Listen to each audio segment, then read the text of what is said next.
How did you catch your cheating ex? After a week of being broken up, my ex and I decided to get back together. He initiated the breakup and the getting back together. A couple of nights before I found out, he had told me that he didn't want me to spend the night that night so we wouldn't be spending too much time together like we had previously. No big deal. I stayed at my place that night. A few days later I went over to his house. He answered the door drunk. One of the things we had broken up over was his alcoholism, and I told him that I wanted him to help him get through it when we got back together. I was already pretty upset at that point. We sat on the couch and talked for a bit. He kept getting texts from an unsaved number that he wouldn't look at.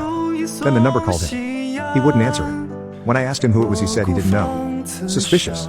He ended up passing out drunk in bed. He was snoring really loudly so I went back out to the couch. His phone was there. I don't usually like doing this, but I looked at his phone. I had noticed when we got back together that he had changed his login code, but I made a mental note of it and was able to get in. Long story short, he had invited a girl over the night he said that I shouldn't spend the night. He had been talking to her the whole time we were broken up.